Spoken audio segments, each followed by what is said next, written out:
बरियारपुर में 2 करोड़ की लागत से बनेगा भव्य हनुमान मंदिर। 8000 साल पुराने इतिहास से जुड़ी है मान्यता। देवरिया जनपद के नगर पंचायत बरियारपुर में एक ऐतिहासिक और धार्मिक स्थल को नया स्वरूप देने की तैयारी शुरू हो गई है। यहाँ गंडक नदी के किनारे स्थित प्राचीन हनुमान मंदिर और कोटेश्वरी माता मंदिर का जीर्णोद्धार किया जाएगा। इस कार्य के लिए कुल 2 करोड़ रुपए की लागत निर्धारित की गई है। शुक्रवार को इसका भूमि पूजन विधिवत रूप से किया गया, जिसमें क्षेत्रीय विधायक सुरेंद्र चौरसिया, नगर पंचायत अध्यक्ष प्रतिनिधि राजेश राजभर और वार्ड सदस्यों सहित सैकड़ों श्रद्धालु मौजूद रहे। भूमि पूजन के दौरान मंदिर परिसर में भारी संख्या में श्रद्धालु एकत्र हुए और पूरे माहौल में धार्मिकता और उत्साह देखने को मिला। यह स्थल न केवल धार्मिक आस्था का केंद्र है, बल्कि इसका ऐतिहासिक महत्व भी गहरा है। स्थानीय लोगों के अनुसार यह हनुमान मंदिर करीब 1000 वर्ष पुराना है। यह मंदिर मझौली के राजघराने से जुड़ा हुआ माना जाता है। कहा जाता है कि मझौली राज्य के राजा को हनुमान जी ने स्वप्न में दर्शन दिए थे और इस स्थान पर मंदिर निर्माण की इच्छा प्रकट की थी। राजा ने इसे स्वप्नादेश मानते हुए तत्काल यहाँ मंदिर का निर्माण करवाया और जीवन भर यहाँ पूजा अर्चना करते रहे। कोटेश्वरी माता मंदिर भी लोगों की आस्था का एक प्रमुख केंद्र है। दोनों मंदिरों के पुनर्निर्माण से न केवल श्रद्धालुओं को बेहतर सुविधाएं मिलेंगी, बल्कि यह क्षेत्र एक प्रमुख पर्यटन स्थल के रूप में भी विकसित किया जाएगा। देवरिया पर्यटन विभाग ने इस योजना के लिए विशेष फंड जारी किया है, जिसके अंतर्गत मंदिर परिसर को न केवल आकर्षक बनाया जाएगा, बल्कि यात्रियों के लिए सुविधाजनक और सुरक्षित भी किया जाएगा। इस कार्य से स्थानीय लोगों में भी भारी उत्साह है। लोगों का मानना है कि बरियारपुर का यह ऐतिहासिक और धार्मिक स्थल आने वाले समय में जिले के लिए एक प्रमुख पर्यटन केंद्र बनेगा। इसके साथ ही यहाँ धार्मिक मेले और सांस्कृतिक कार्यक्रमों के आयोजन की संभावनाएं भी बढ़ जाएंगी। इससे न केवल धार्मिक पर्यटन को बढ़ावा मिलेगा, बल्कि स्थानीय लोगों को रोजगार और आर्थिक लाभ भी होगा। मंदिर के पुनर्निर्माण और सौंदर्यीकरण के इस पहल से एक बार फिर यह स्थल अपनी खोई हुई पहचान को प्राप्त करेगा। क्षेत्रीय जनप्रतिनिधियों और प्रशासन की पहल से यह कार्य एक मिशन की तरह शुरू किया गया है, जिससे आने वाली पीढ़ियां भी इस ऐतिहासिक विरासत से जुड़ सकें। भूमि पूजन कार्यक्रम में श्रद्धालुओं की भारी भीड़ और उत्साह इस बात का प्रमाण है कि यह मंदिर लोगों की आस्था का केंद्र है और इसके विकास से पूरे क्षेत्र को लाभ मिलेगा।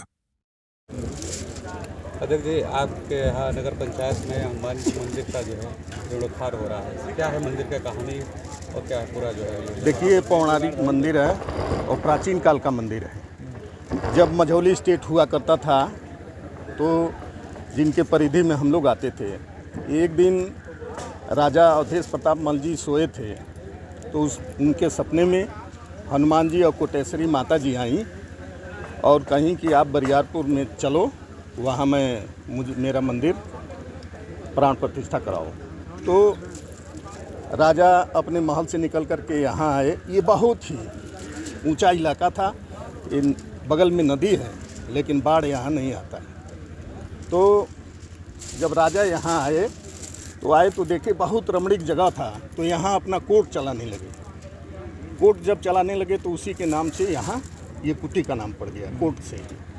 और राजा एक यहाँ दीपक जलाया करते थे, जो अपने महलों से बैठ के देखते थे। ये स्टोरी गई शासन को, शासन ने इसको प्राचीन और पौराणिक मंदिर मान करके माननीय विधायक जी के आशीर्वाद से, सहयोग से, और यहाँ 2 करोड़ रुपया हमें प्राप्त हुआ।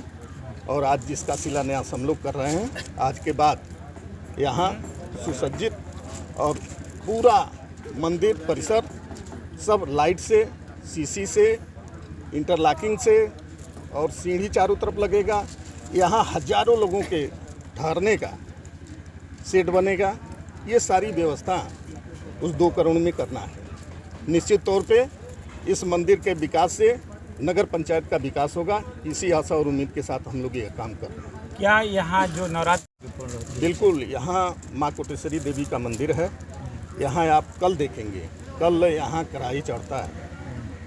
कढ़ाई कम से कम कई हजार महिलाएं अपने घरों को छोड़ के यहाँ कढ़ाई चढ़ाती हैं। और बड़े पैमानों पे यहाँ जिस दिन से नवरात्र चल रहा है, उस दिन से कीर्तन चल रहा था, आज उसका समापन है।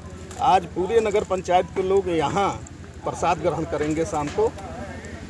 और इस नाते यह मंदिर बहुत ही प्रचलित और प्राचीन काल का मंदिर है। पर हम लोग खड़े हैं, ये हनुमान जी का बहुत ही प्राचीन मंदिर है, जहाँ पर बहुत सारी असुविधाएं थी, तो सरकार से वंदन योजना के तहत 2 करोड़ रुपया लाकर आज इस स्थल का हम लोग पर्यटन विकास करने जा रहे हैं।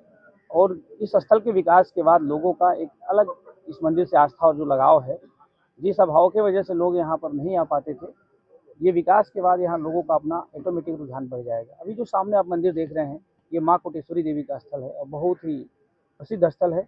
जो लोग भी यहाँ आते हैं उनकी मनोकामनाएं पूरी होती है। अभी हम लोगों ने पर्यटन विभाग से लगभग 1 करोड़ रुपया लाकर उस स्थल का भी हम लोगों ने विकास किया है।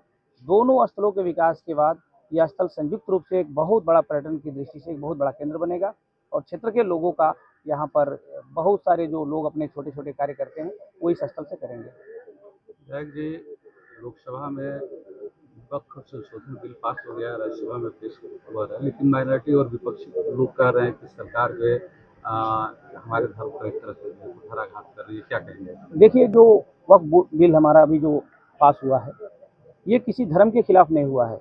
हमारे देश की जो धरा है, जो संपत्ति है, जो व्यवस्थाएं हैं, उसे कैसे मूल आदमी के पास पहुंचाया जाए। जैसे कोई भी व्यक्ति वक्फ बोर्ड में दान देता है, तो वो दान जब भी कहीं जाता है तो उस पैसे से आम जनता का कैसे भला हो, समाज के अंतिम व्यक्ति को उसका कैसे लाभ मिले। मान लीजिए मुस्लिम समाज के लोगों के लिए वो बोर्ड बनाया गया है, तो उन समाज के अंतिम व्यक्ति को उसका लाभ मिलना चाहिए, जबकि ऐसा नहीं होता है। उस बोर्ड के द्वारा जो उस समाज में तथाकथित लोग हैं, जो उस बोर्ड के हक का दुरुपयोग करते हैं। लेकिन अभी सरकार जो संशोधन बिल ला रही है, इसके पहले भी 6 बार इसमें संशोधन हो चुके हैं। आज जो भारतीय जनता पार्टी संशोधन ला रही है, ये मुस्लिम समाज में जो अंतिम व्यक्ति है, जो गरीब व्यक्ति है, जो जरूरतमंद व्यक्ति है, उसके हितों के संरक्षण के लिए इस बिल में संशोधन करने का काम सरकार कर रही है। विपक्ष के लोग कह रहे हैं कि संविधान पर हमला है। देखिए, ये जो लोग कभी बाबा साहब का सम्मान तक नहीं किए, आज वे लोग ही इस बात को कहते हैं जिन्होंने हमेशा से संविधान पर हमला करते आए हैं, कुठाराघात करते आए हैं। आज 10-12 सालों की सरकार में, नरेंद्र मोदी जी की सरकार में, भारतीय जनता पार्टी की सरकार में संविधान को, भारत की संविधान को जो सम्मान मिला है, पहली बार भारत का कोई प्रधानमंत्री संविधान को अपने बगल में रखकर, अपने सामने रखकर नतमस्तक होकर शपथ लेने का काम करता है। ये देश के प्रधानमंत्री नरेंद्र मोदी जी हैं। जब आप उनके बारे में देखेंगे, उनके पंच तीर्थों का विकास किसने किया, तो माननीय नरेंद्र मोदी जी ने किया। आज़ादी के बाद जो लोग आज संविधान की बात को लेकर शोर मचाते हैं, आज तक उन लोगों ने बाबा साहब को भारत रत्न नहीं दिया था। भारत रत्न किसने दिया, तो हमारे देश के प्रधानमंत्री यशस्वी नरेंद्र मोदी जी ने दिया। हमारी पार्टी की कथनी और करनी में कोई अंतर नहीं। हम सबका साथ, सबका विकास, सबका विश्वास के साथ काम करते हैं। हमारे लिए देश का संविधान प्रथम है।